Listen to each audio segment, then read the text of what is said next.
What's up, you guys? I'm Natasha. This is the kitchen at Shepherding. Okay, that's not right. Beep.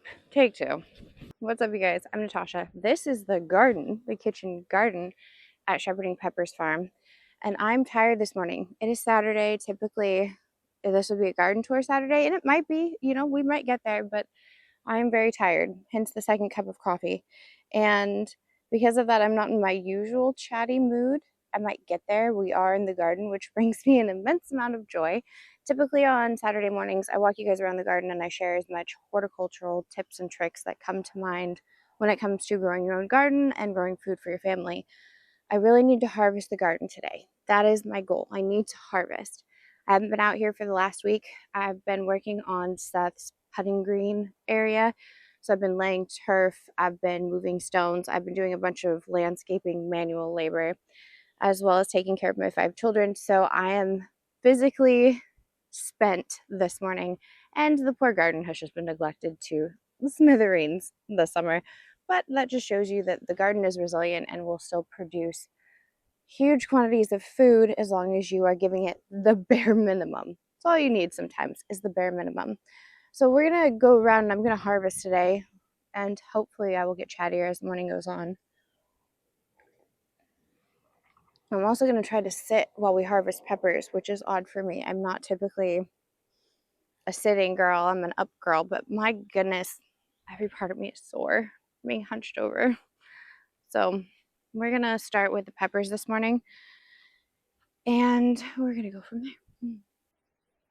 So I'll walk you around and talk to you about what I have over here, and then we're going to sit and harvest peppers and drink this coffee.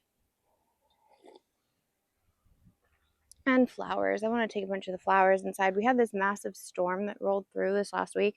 Surprisingly enough, it wasn't a hurricane or tropical storm or anything, which is odd because we got more rain and we lost power, which the majority of the time doesn't even happen when we have tropical storms or low-grade hurricanes. We've been very blessed in that department. We do typically get some damage due to the wind and all that stuff, but this time we got like 8 to 10 inches of rain, and it flooded certain plants, which the garden doesn't appreciate, and it well saturated others, which the garden appreciates. It also whacked some of the dahlias around and they got hostile, so things have been damaged, but it's all good. I was actually filming a video for you guys when the power went out. See, I'm getting chattier by the second.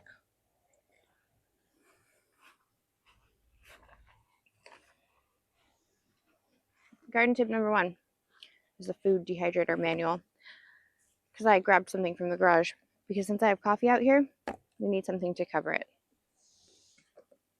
I'd put it in one of those tumbler mugs, but I don't have one.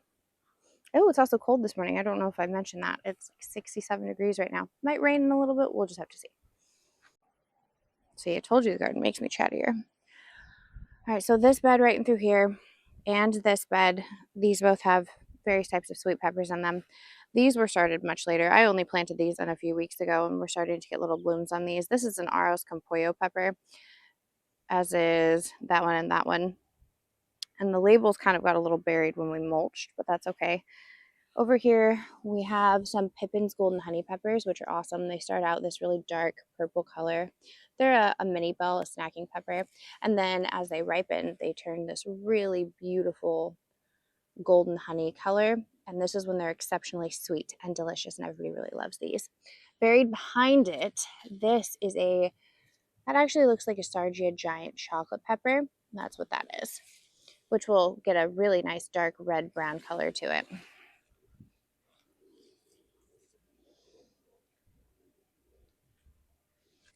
And then they're all kind of intermingled at the moment. You can see more Pippin's Golden Honeys, spider webs right up in my face. And then we're going to get into some Spanish mammoth peppers. They get quite large. Not sure if you can see those. Yeah, so we have tons of those that are growing and doing well and taking off. And then in through here, we're going to get into the paprika section of the plants. So these are Capia sweet paprikas. At this point, we're pretty good with letting them turn red and ripening. You do want, your paprika peppers to be red. You can kind of see some down there. Got a little smush from the rain, but here's one right here. I'm sorry. Oh, see, I'm a plant murderer this morning. We're off to a good start. This is a Gabby, sweet paprika pepper. I'll come back to that. I am letting those ripen because we're doing our homemade paprika like normal. We've got some calendula in through here, and I do need to get a stick or something from the spider webs. They're out of control. Every trellis I walk underneath is not. Oh, okay. See, garden ADHD this morning. This is that caterpillar I was telling you about.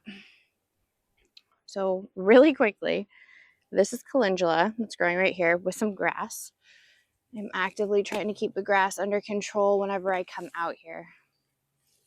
Whoa! Stuck my face in the spider. I'm sorry. This is Malabar red spinach. All right, so I mentioned this just about every garden tour that I do, and a lot of videos, because there's a lot of new viewers that we have on the channel. I have ADHD, and as such, I can be spazzy, which means I'm not good with the type of videos that are expertly planned out and scripted and all of that stuff. I'm a real person in my real life, in my real garden that I grew from seed. And because of that, I can be a little spazzy. Start talking about the peppers and then jump from one thing and then jump to another thing, and have days where I'm tired and days where I'm super excited about everything and days where I'm annoyed if a bug flies in my coffee, which isn't the case right now, thank goodness. So because of that, you're just going to have to bear with me. I might not be the person for you if you don't like that. And that's okay, because we can't please everybody. But if you're here and you like honesty and real life and the inability to script things, then I'm definitely your girl. This right here is Malabar red spinach. It's a spinach substitute compared to your traditional winter spinach. Most spinach grows best in cold weather. It bolts in hot weather. This is a perennial, and it will grow in very hot weather. It prefers it. It's a vining type of spinach. The younger leaves are exceptional. You can dehydrate them like regular spinach and then put them into pastas to turn them green. You can chop them up, blanch them, freeze them, and put it in the freezer the same way you would if you were Popeye and you like frozen spinach to add to dishes. One of my favorite things to do is to make spinach feta tarts.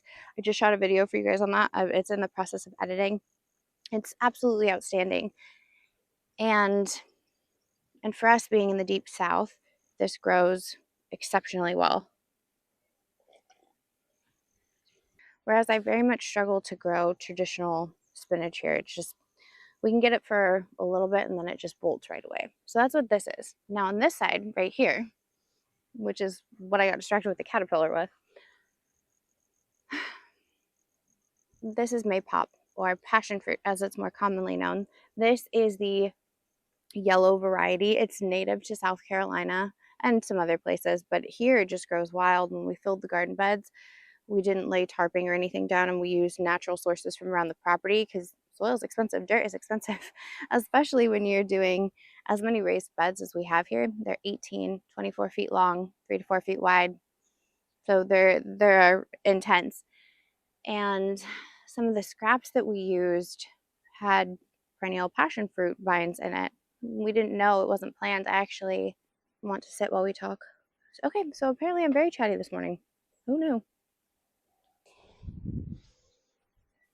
Please don't follow me, caterpillars. I guess the garden just brings out my chattiness.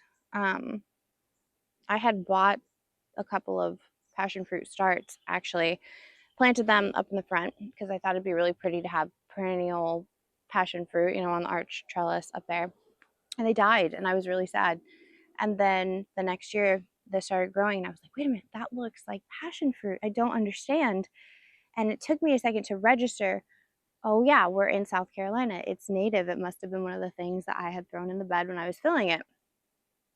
And ever since then, it's been growing here. So this trellis specifically has perennials on both sides. I never plant anything here. I may plant some flowers or something in the front, but I don't ever plan to put anything else on this trellis, because I know come spring and summer, it's going to start getting taken over. Now, believe it or not, in a week or two, all of this beautiful foliage from the passion fruit is going to be stripped completely bare. Not by me, but by those caterpillars.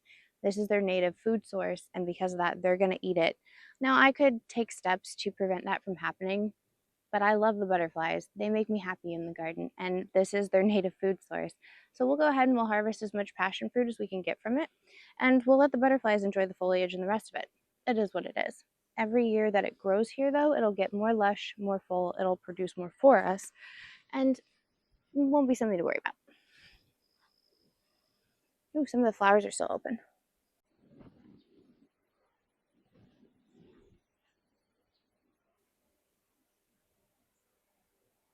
Now, these will turn kind of a yellowish color when they're actually ready. How beautiful is that, though? I just think that is such a unique, beautiful flower. It's so cool. Yeah, these will turn a yellowy color and they'll be super light when they're ready. But these are just starting out. They're going to take over the whole plant. I am mentally prepared. I was disappointed my first year, and then I was like, oh, okay, I get it. You have to work with nature, not against it. There's a quote I really love about gardening that says, I didn't make the plants grow. I just prevented the things that would stop them from growing. And I really like that approach to gardening. I like to work as little as possible. I know that sounds bad, but I don't want to be out here spraying and doing more than I have to with the size of the garden and preserving and all that stuff, and wanting to spend time with my family. So I like to garden in a way that's as natural as possible. Now, if there's a really big problem with pests, or the garden really needs an extra dose of nutrients, then I'll step in. But if I don't have to, I don't want to. I want to let it grow as best it can on its own. And as we come around, again, trying to be mindful of spider webs, this side has a lot of torticero peppers, mostly in through here, and a few different other ones. Like these are some bell peppers that are growing. This was an accidental jalapeno that got placed in here, which I don't love. I really do try to segregate my peppers so the spices are in beds of their own, but what can you do? It happens from time to time. And as I'm harvesting, if I see more specific varieties, I'll definitely stop and point them out to you, which is much more common when you're actually in the thick of getting into the plants. Now, this bed right here, a lot of these are Venezuelan tiger peppers. Excuse me, no. You grow over there where you're entitled to grow. Goodbye. That is hyacinth vine. So this has just started blooming. This is not edible in any way, shape, or form. But I was really inspired this season to plant a bunch of flowers on the trellises, and I figured why not give it a shot this year. So we did. So Venezuelan tiger peppers, they don't have very much heat at all, but they have a lot of flavor like you would with a spicy pepper, like a habanero. So they're some of my favorites. Same with the habanadas. They're excellent. And then these right here are Italian pepperoncinis. I'm going to harvest those. Got some elephant ear peppers, more elephant ear peppers. Here's another Venezuelan tiger pepper. They're excellent when they turn red. We got some sweet mini baby bells. This is grass. Goodbye, grass. And yeah, we're just going to start harvesting, I think. I really would like to sit while we do this, but logically I don't think it's possible. So I'm going to finish my coffee and then we'll get started.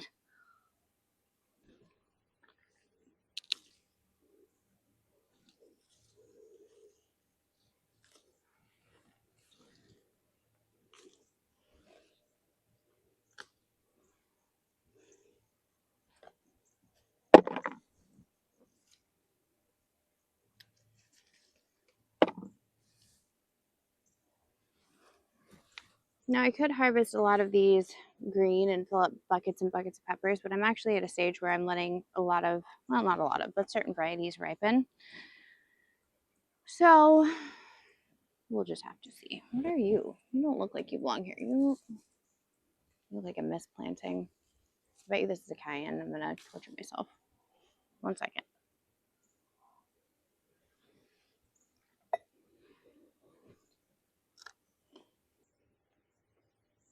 I don't know.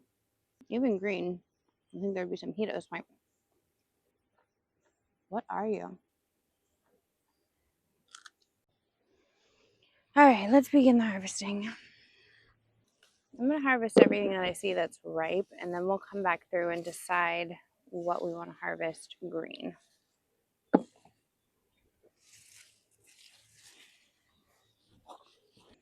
I don't feel like I've put up enough in my pantry yet for the year, so I'm probably actually going to harvest a good bit of these other peppers green.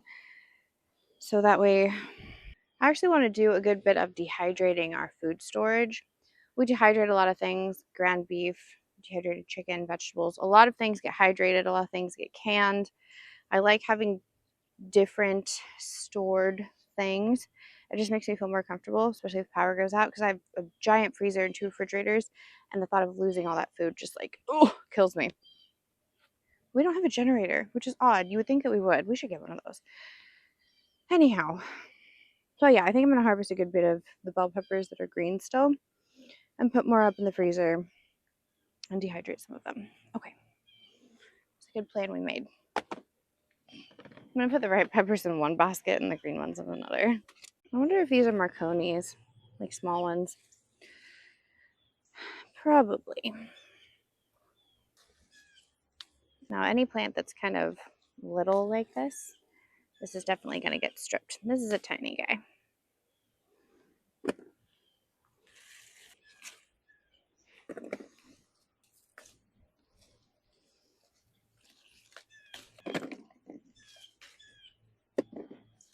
These ones I almost always leave, the Pippin's Golden Honey, because they're very sweet when they're ripe, and they're just not at all when they're unripe. They can actually be a little bit bitter. This is one of the only peppers I found to be kind of bitter, at least in our garden, when it's not ripe.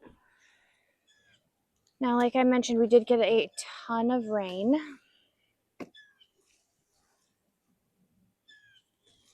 And rain will dilute the spiciness of your peppers. So if you're finding that you grew these spicy peppers and they're not spicy at all, if you've had a sudden amount of rain or you've been overwatering, excuse me, Mr. B, I'm not trying to bug you, then that's probably the culprit.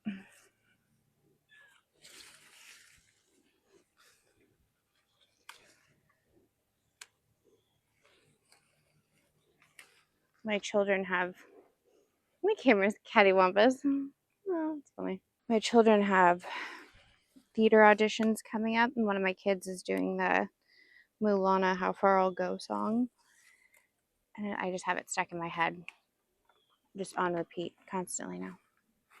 Which has very little to do with gardening, I'm aware. Look at the tiny pepper.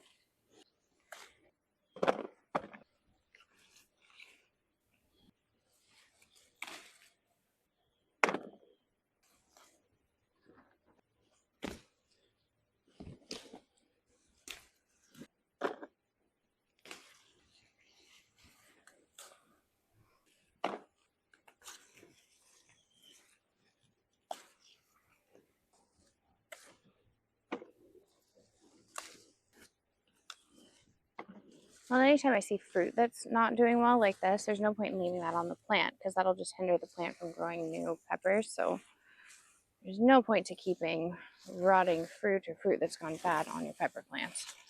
You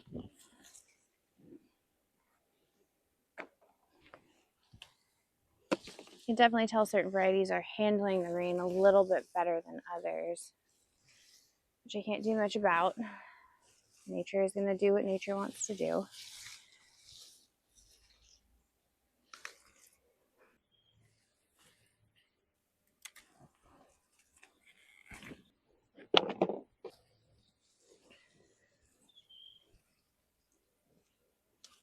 I'm definitely good with leaving the capias to ripen as much as possible.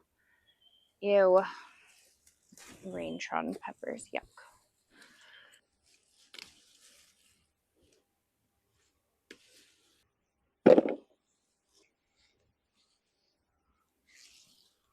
Now, if there are peppers that are on the ground, I'll go ahead and take those. I don't want anything hanging on the ground directly, because that's likely to induce it to have problems. Excuse me, grass.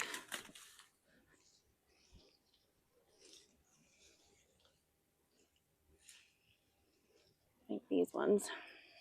Yeah, see, that's bug damage.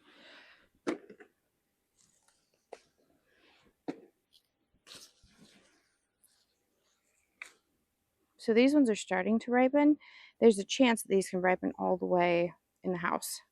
Most people will tell you that peppers don't ripen indoors, and for the most part, that's true. If you pick a pepper that has started to ripen or is at least halfway there, you can set it on the counter and it will ripen the rest of the way. You just have to keep a close eye on it, because as peppers sit on the counter, they can go soft and mealy, and nobody wants that. You don't want a gross pepper. That's just very disappointing. So it's something that you kind of have to time out, because peppers really do store best in the fridge. That's where we store ours. So you got to kind of make that choice.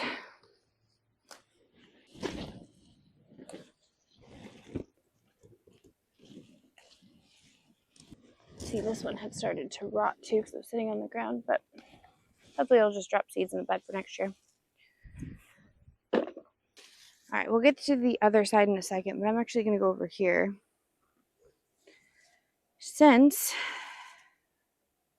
I won't have to come back to it that way. So over and through here, we've got many bells. We've got a lot of them, actually. Many bells typically ripen their fruit quick enough that I don't worry about harvesting them while they're small.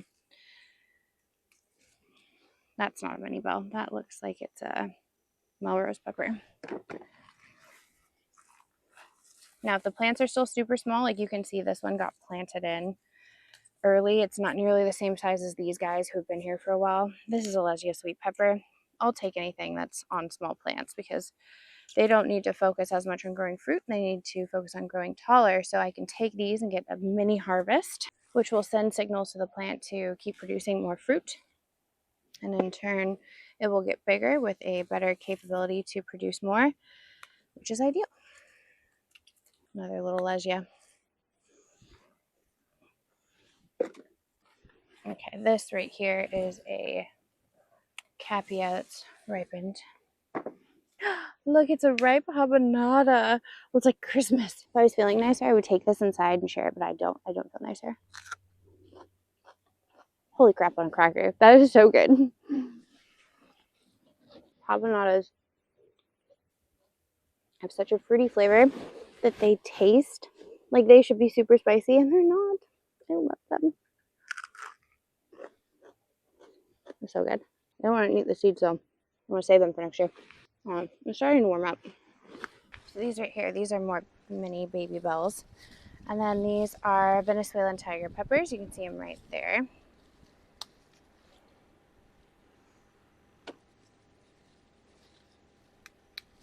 This is the habanada plant in the back. I really love these when they're ripe so very much that I'm okay with letting them ripen a little bit more. Now this is an elephant ear pepper, as is this. These can get really large and massive and lovely, because elephants have big ears. Elephant ear pepper. Little peppers.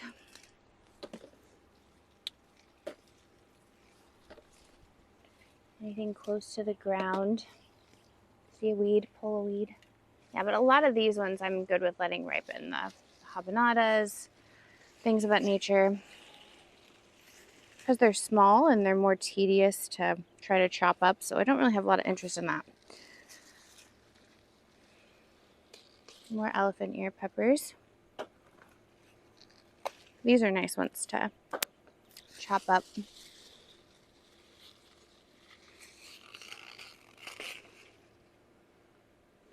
I'm going to put that one in the ripening basket. It is damaged, but I'll focus on seeds for that.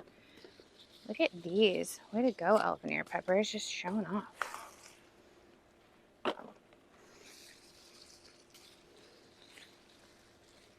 let those get a little bit bigger. There's a lot of fruit on these. I'm very pleased with that. The whole plant is just loaded. All right, so these are Italian pepperoncinis. We make these to make pickled pepperoncinis.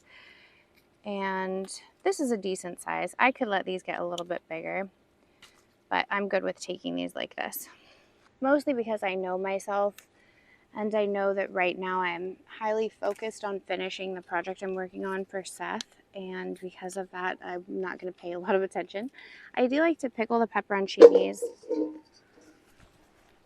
when they're green. You can let them turn red and they're just as good, but for me, it's ideal to do them like that. We use them in making pickled pepperoncinis for Italian salads, like at Olive Garden. And then I also use them in Mississippi pot roast, which is absolutely outstanding.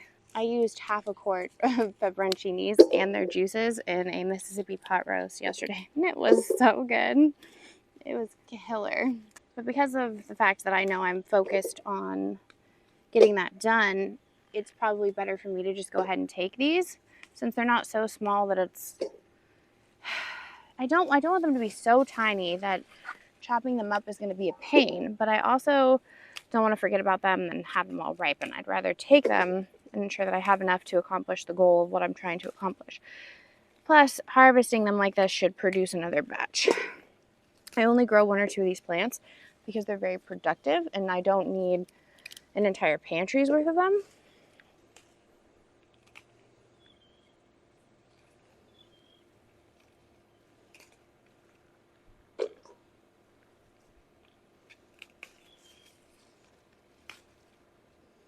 Last week they were completely unharvestable. They were so tiny. And this week they're much better.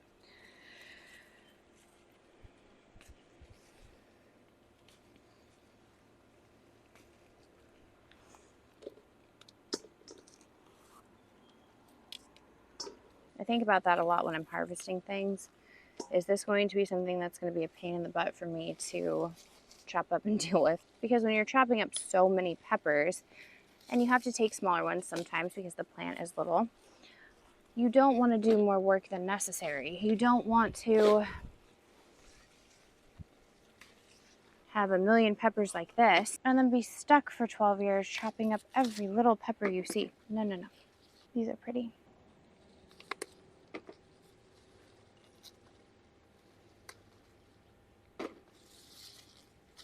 I would say another couple of good harvests, maybe this one and then another one of the green peppers, and we should be good with what we have up in the pantry.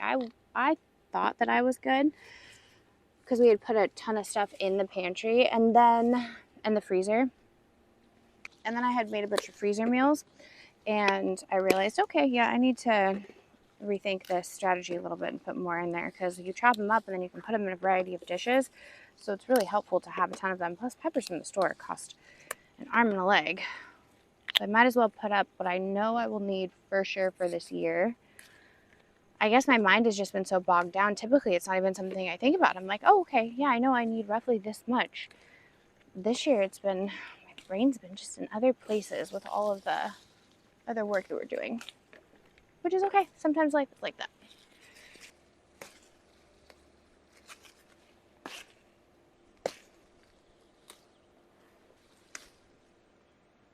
If I harvest these Venezuelan tiger peppers while they're green, people will bicker over them. Whether they're red or green, people love them. And the habanadas.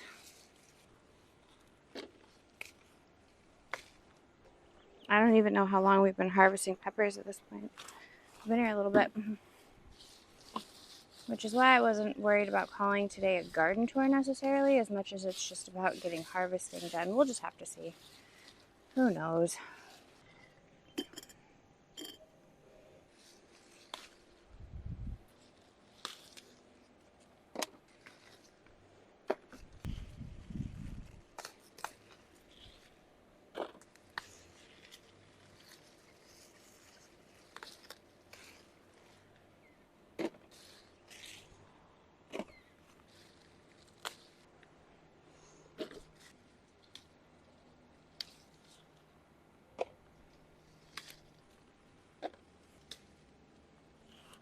Got some Wonder Bells in here. These are still pretty small.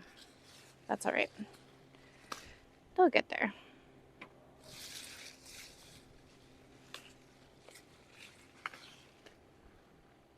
This is a pimento pepper. These are used to make pimento cheese, or at least they're the pepper most commonly used. You can use any variety, but these peppers were specifically, not these ones I'm harvesting now, but the ones I just showed you, were specifically bred in North Carolina, home of pimento cheese. Which, to be perfectly honest with you, my first impression of pimento cheese was terrible. Absolutely terrible. It was awful. It was a kind of like a potluck scenario. but not. And one of the ladies there, people were raving about her pimento cheese. They were like, it's the best pimento cheese ever. She's gotten ribbons for it. And I was like, okay, great. That sounds awesome. I'm so in. We hadn't been in the South for a super long time when this occurred. We've been here for years now. But originally I'm from Washington State, and you don't really eat pimento cheese. So she had made pimento cheese sandwiches. And I, of course, took one. I was really excited. It was awful. It was really, really bad. I don't understand. Was it just like made up? I don't know what happened there. I don't know if it was just a wonky batch that ended up getting made or what exactly caused the scenario, but it was really bad. And so for me, I wasn't really excited to try it again, but I like to give things a second chance. And the first time I ever made pimento cheese myself, I made it and I tried it and I was like, oh my goodness, this is so good. And the kids tried it and we ate it on crackers and they absolutely loved it and it was outstanding. And now pimento cheese is just one of my absolute favorite things to have with crackers. We even have it for dinner sometimes. It's really good. As long as it's done right, which I think is the way with most things. If you do it right, you cook it right, it's probably going to be awesome. So this is a choricierto pepper. This is another one that's really good for paprika or pan frying, either one. These ones also do really well to freeze them or dehydrate them, which is why I'm taking them. But eventually I will let these ripen into their full size for the purpose of making paprika.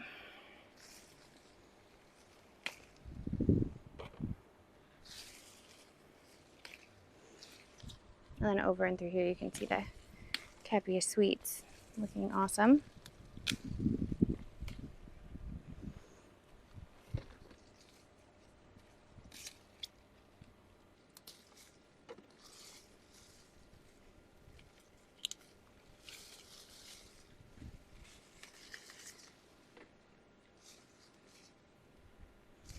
We are getting dangerously close to needing a new basket over here.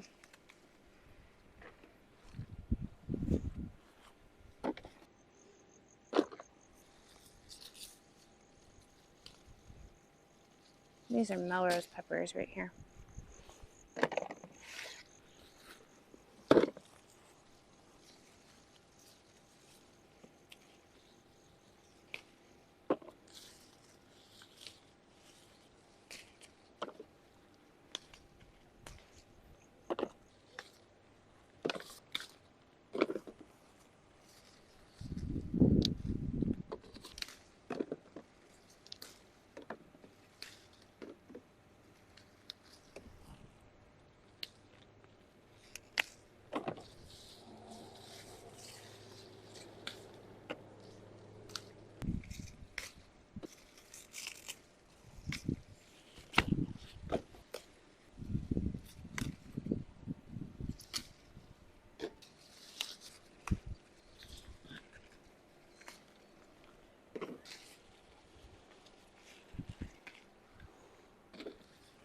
Alrighty, I'm gonna run these in the house real quick.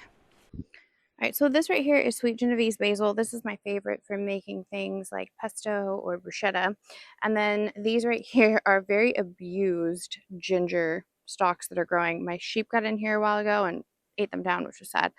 And in the process of dealing with all of that, this netting did not remain secure. So when we had this storm that blew through, a lot of these dahlias didn't get the support that they would need because they got wrapped around. So I cut a few of them back yesterday. They will regrow, and I do need to fix this netting as well as harvest a good bit of these dahlias.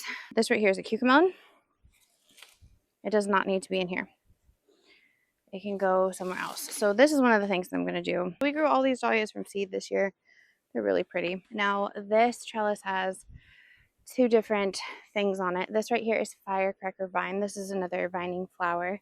It's the first time for this year, so we'll see how this does when it actually starts to flower. And this is one of two cucumber trellises.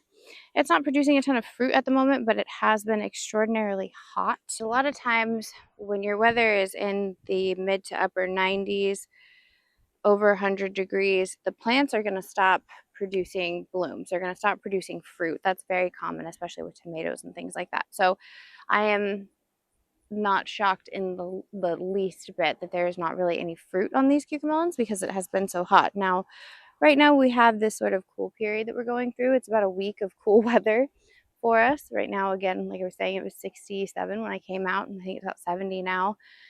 So we might get some fruit that ends up coming onto this plant again after all. We're just going to have to see. But the places where there were blooms, let me see if I can find some for you. Like here, they completely browned and dried up. You know, it's too hot sometimes for the plant. They were like, nope, that's okay. And it's not an issue with pollination. There's so many bees in this garden and hornets and other things that it's not that. It's really about the fact that it just got too hot for a lot of the plants and you can't do much about that. So this side is the opposite of what you were just saying with the dahlias. These are zinnias. Look, there's a teeny tiny little honeybee. Honeybees are so small and people often get them confused with traditional bees. But look how tiny it is. It's sleeping. Oh. This, for example, is not a honeybee. Much larger guy than our little friend the honeybee over there. These red zinnias are some of my favorites. They volunteered because I had red zinnias here last year. Super lovely. Now, this bed had a ton of perennial plants in it, as you guys remember. This is a tamarillo, not a tomatillo, a tamarillo. It can form into a small tree or bush. It does not survive over the winter, so if I want to keep this going, I will have to put it into a pot and take it indoors.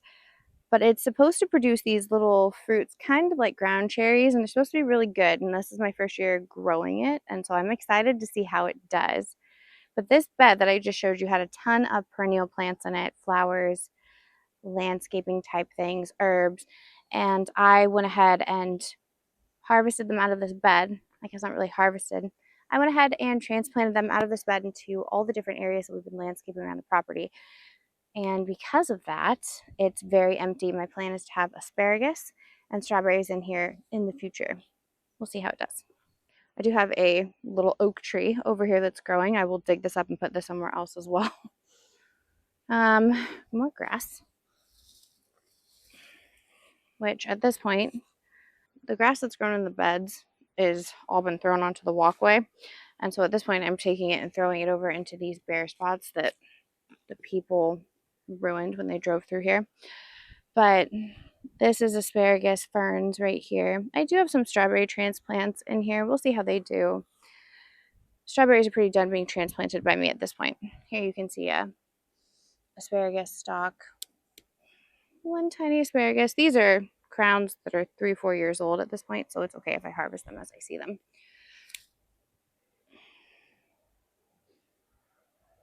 It is not recommended to harvest your asparagus before year 3. These are scabiosas. Really dark red ones that almost look black, which I think is really lovely. But it's not recommended to harvest your asparagus before year 3. The crowns need time to grow and develop, but they're a perennial food source. And after you've had them for a few years, you can go ahead and you can start digging up the crowns and dividing them if they get too big, which is great. I have to put the asparagus somewhere.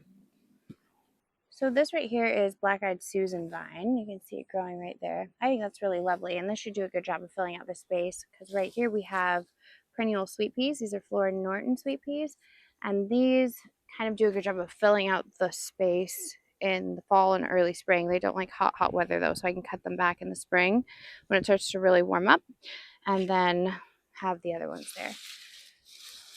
This is a banana melon that for the second year in a row I've forgotten about and has gone squishy and no good in this bed.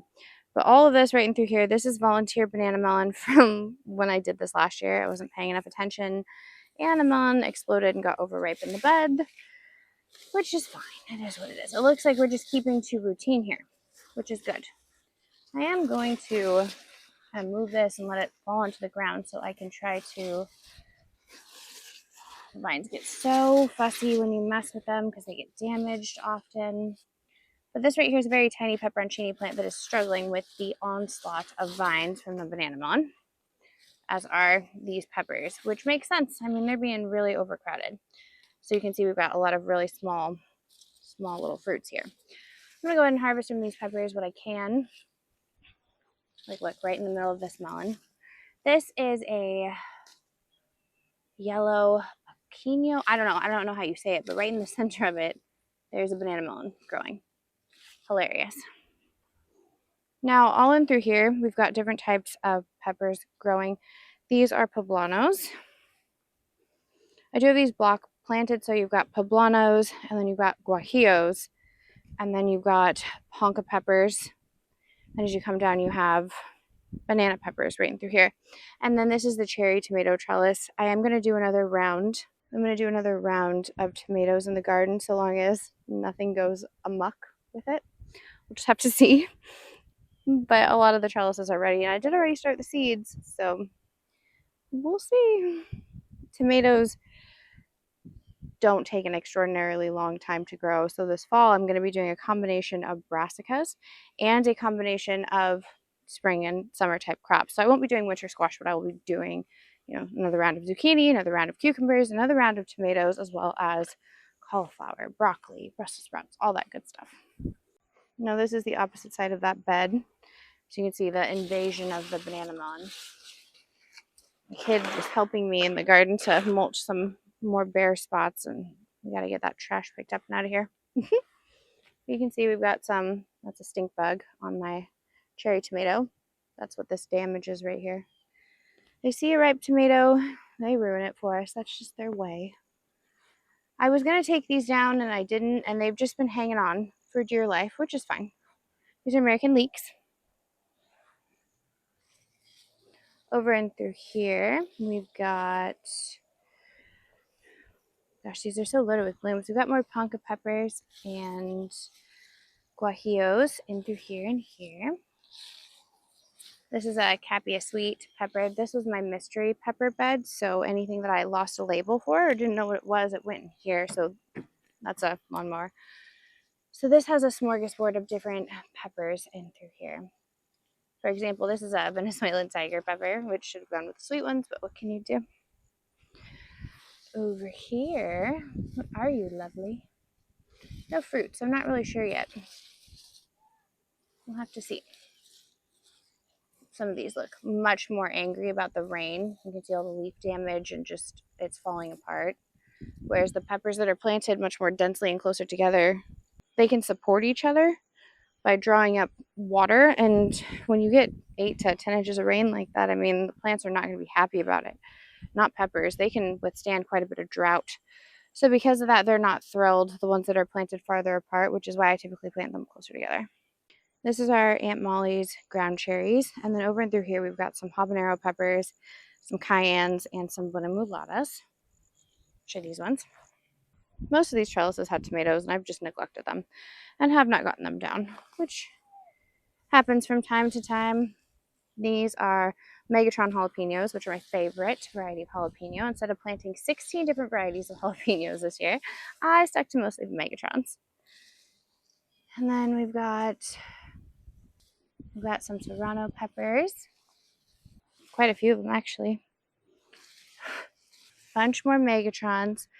This is outrageous, this bushel of peppers right here. A lot of these are Vasante's sweet habanero peppers, which are absolutely outstanding.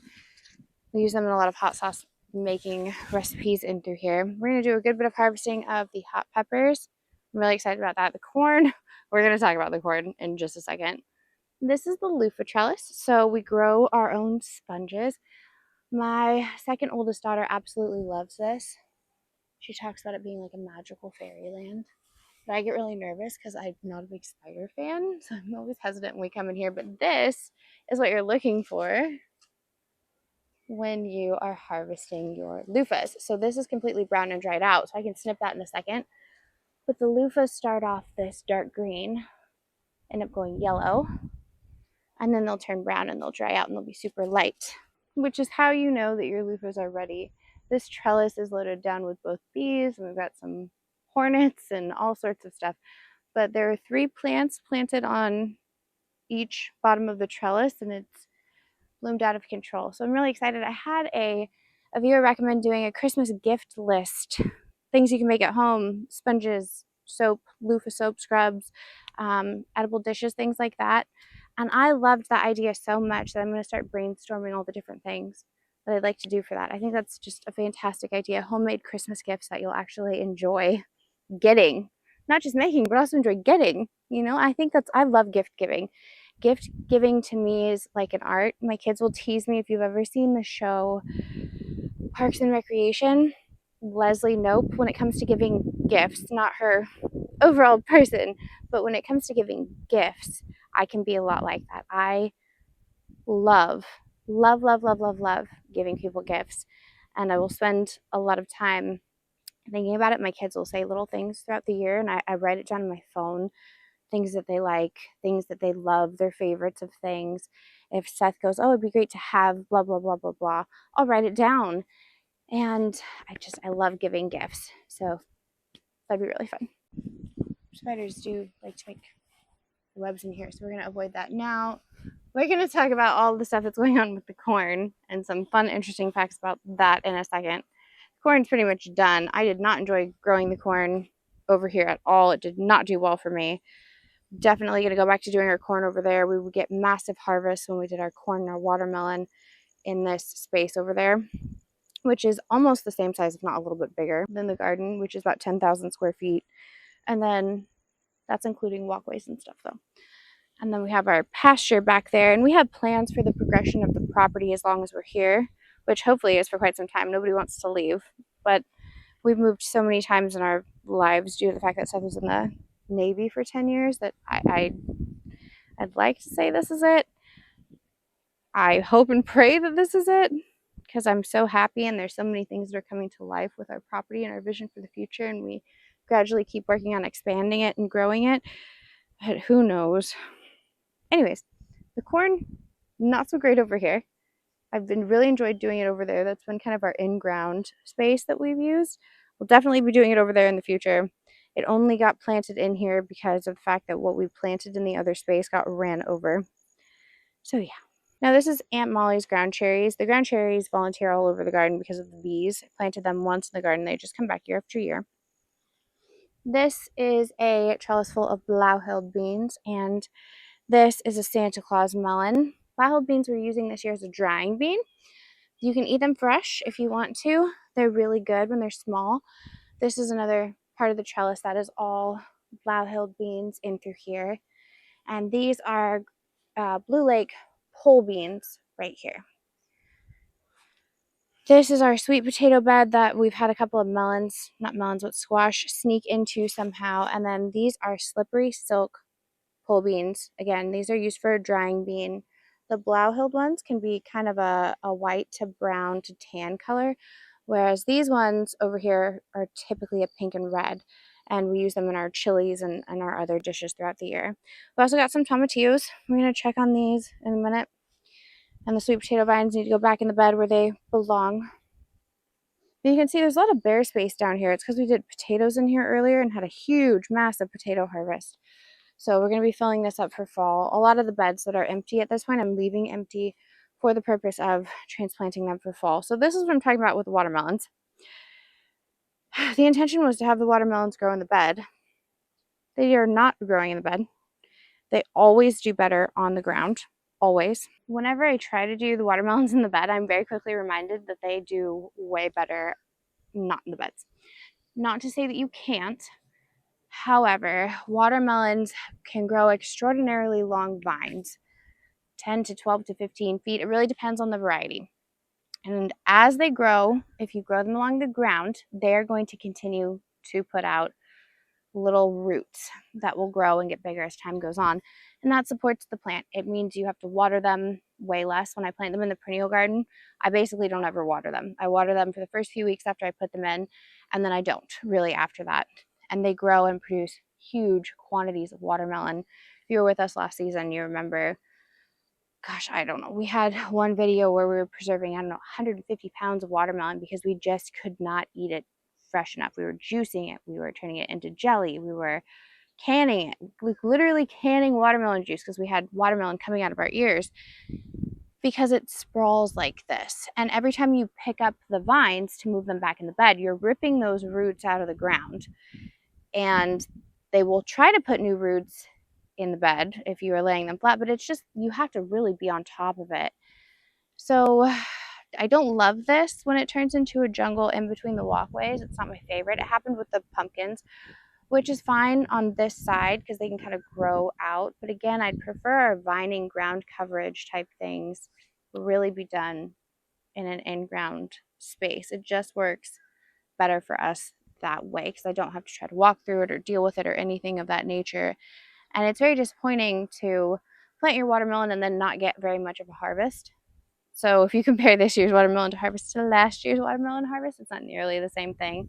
But some years are going to be like that. And there were circumstances beyond our control this year that led to it not working out, not only with having people run it over, which was not great, but I had surgery this winter for my carpal tunnel on my dominant hand. And so I spent weeks not really doing anything afterwards, and that really limited a lot of my ability. So because of that, it's just going to be what it's going to be this year. But I have watermelon in this bed and some in that bed and some other melons over there.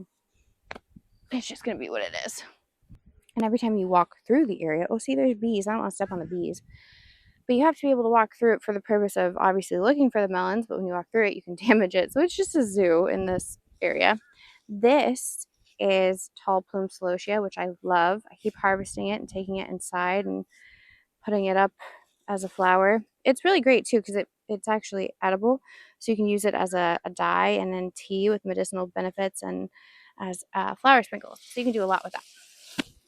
This is a Charleston Gray watermelon. A lot of people ask how you know when it's time to harvest your watermelons. There's a few different ways, a few different methods that people go by. One, if the curlicue closest to the plant is completely brown and dried out, if the stem is turned brown, those are really good ways to tell.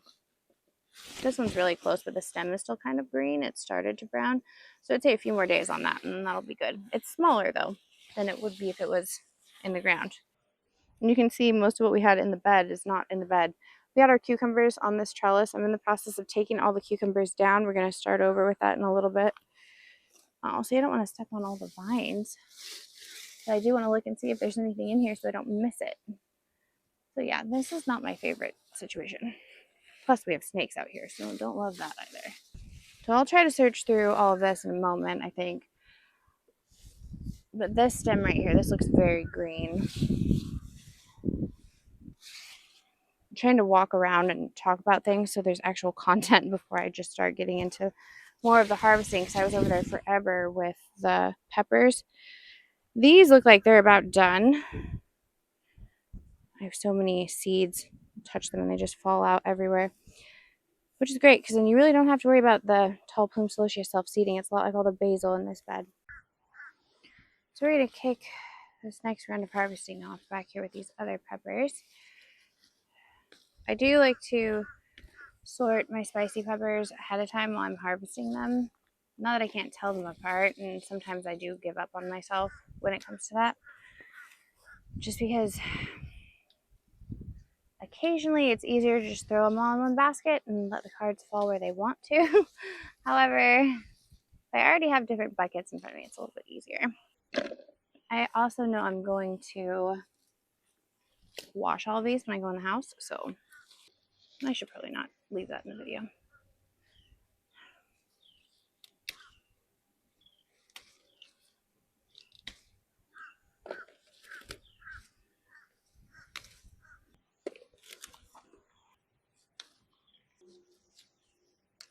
Now we did a really killer Visantes sauce earlier this year with green ones. I'd like to try it with red too. This is Sugar Rush Peach Pepper, small, but it's there.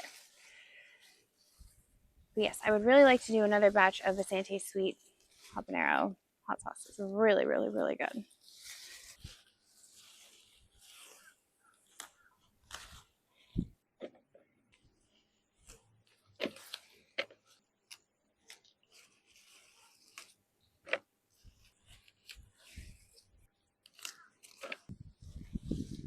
So these are the Serranos right here. This, to a little bit bigger, is my typical go-to size. We love Serranos. Everybody was super happy that we were getting Serranos in again. We eat a lot of them cut up fresh on things like potatoes or pizza, which some people find a little odd because They can be quite spicy, but we really enjoy them that way.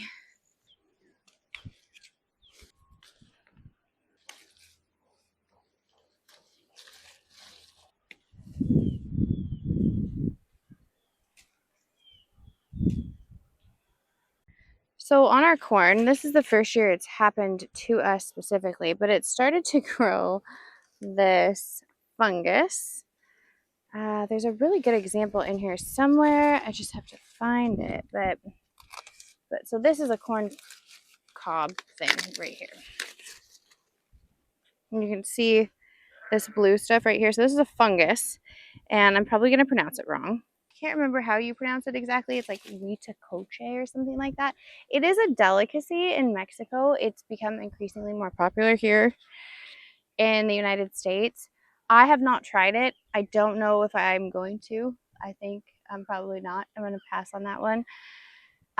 If I try something like that, I'd rather have somebody else prepare it for me the first time. If you've tried that, let me know in the comments. I would be really interested to hear your thoughts on how that is and if you've cooked it and how you go about doing that.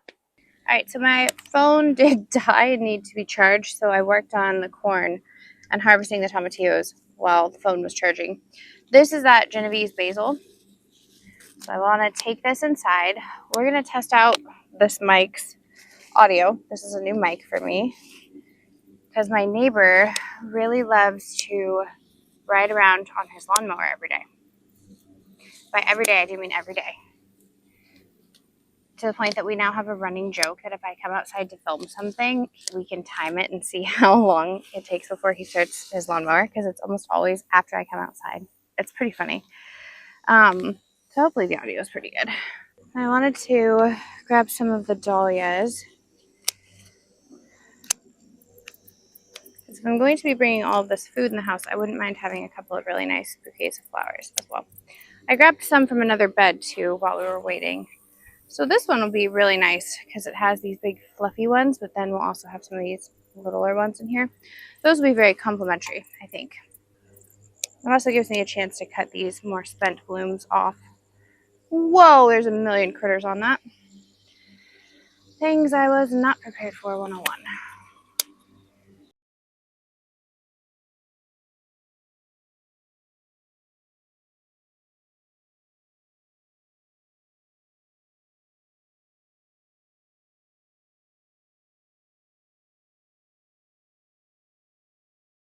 So I do pick a lot of the tomatoes green, as you guys know, or at least blushing.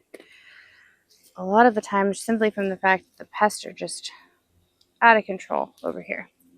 If you've been with the channel for any length of time, you're very much aware of my stance on this.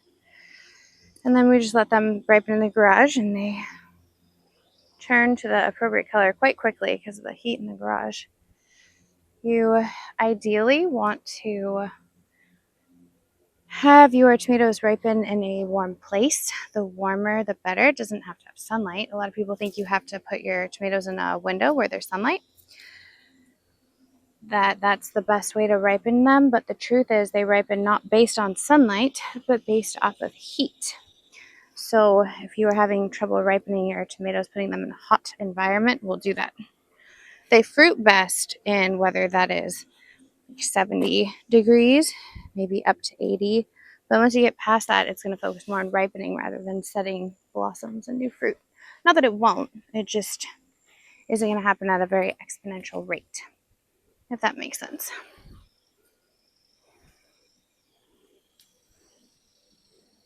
See, another stink bug enjoying my tomatoes. Hateful cows.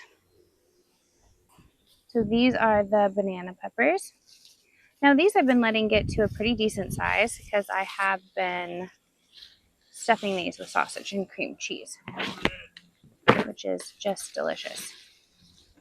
And I would like them to be big enough to make that happen. So at least somewhere in this range. That's what I'm looking for.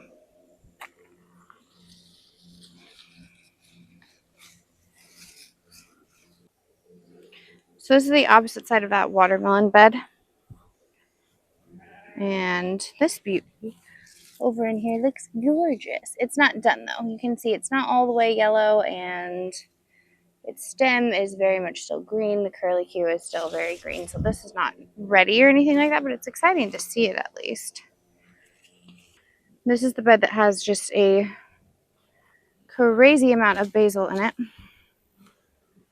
And we got a little bit of toothache plant in through there. I pulled a lot of the ground cherries. It will regrow, but I'm going to let them dry on the vines, and that'll be great.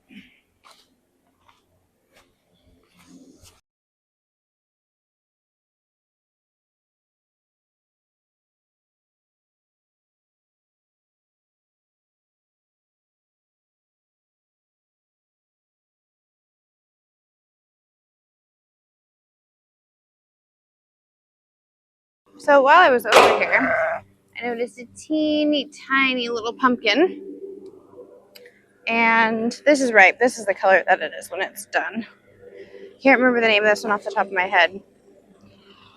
But I will say this. The Chinese noodle beans get covered in ants every single year. Every year. To the point that I'm not even sure it's worth it to grow the Chinese noodle beans if they're going to continue to just be ransacked with ants this way. I guess we'll see if you guys can hear me or not.